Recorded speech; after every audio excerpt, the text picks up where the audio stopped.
What's up, guys? Emerald Dupree. We have Diana. Okay, now, ladies. Okay, so today's topic, we're pretty much going to be talking about some deep stuff with relationships and being patient and your relationship with God, most of all. Diana, what do you got? What do you have to say? Man, about relationships, Ooh.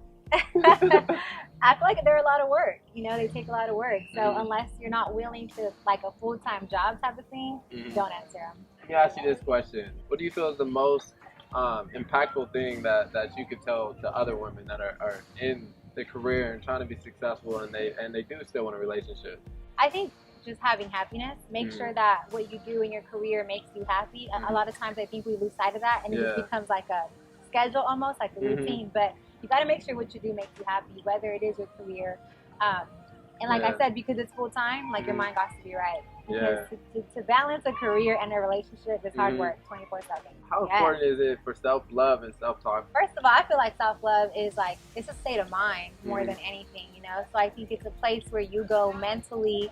I like to see it as like, I take myself away from the world and I go to this place and I ask myself, like, am I right spiritually, mentally, emotionally, and damn, even physically, And if any of those answers are no, then I got to focus on that, whether it's hitting the gym to get myself right physically or turning to God to get myself right spiritually. Wow.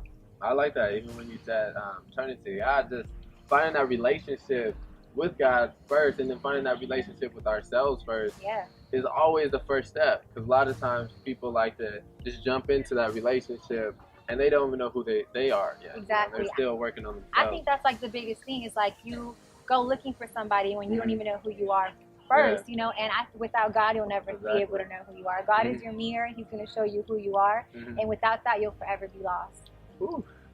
I gotta do a little dance on that one. You feel those chills running through your body? That's what I do. Yeah. What has been one of the most fundamental things for you with learning? I feel like my experience, it was a little unique because when people think of going through the self-love phase, it's beautiful and it's flowers and sunshine. But for me, my self-love phase started actually the opposite. I had to break myself down completely to rebuild myself back up with those pieces, So my phase of self-love was really dark in the beginning. And then through time, through God, and just kind of revelation, it turned bright and happiness. I remember going off of social media for weeks, like a complete, I'm going to just not talk to the world. It's me and myself and God in my room. Being with you and following that intuition, just being in line, And when you're in line, the right people start to come in your path.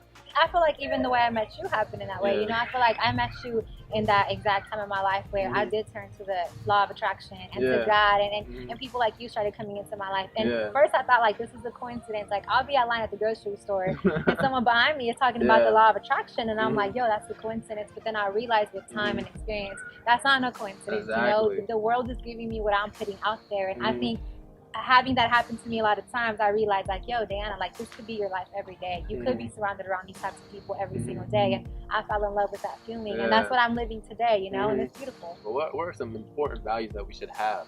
I think it's all going to go back to self-love. For me, it's always going to go back to, like, you need to start with yourself. I mean, think about it. If everybody kept their mind right and their soul and their heart right, then it would be a much better world in general. So I think the value that I always see is, like, make sure I'm right, because when I'm right, I'm going to attract that type of people around me. And even if I am dealing with something negative in my life, the way that I react to that is completely up to me. Like, I really got in the mindset of knowing, like, what people do to me has nothing to do with me and more to do with them. You had to give 3 tips for women. You know what? I have one. I have one for women, and just one that covers everything.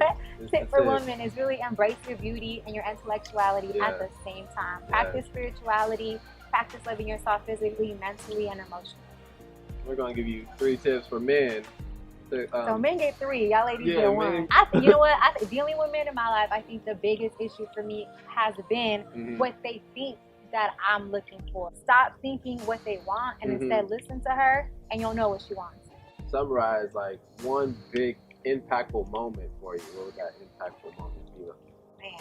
Yeah, that's a powerful question. It's a little deep, though. Yeah, You gonna get deep? Yeah, you got to. We got to be authentic for the listeners. They want to know. I've never shared this, actually, so this is an exclusive. This is exclusive, guys. If you guys enjoyed this video, make sure to tune in to part 2 to find out Diana's life-changing story and much more. I'm telling you guys, it was crazy. To follow us, check us out on social media. If you like this message, make sure you like, subscribe, and share. Much love, guys.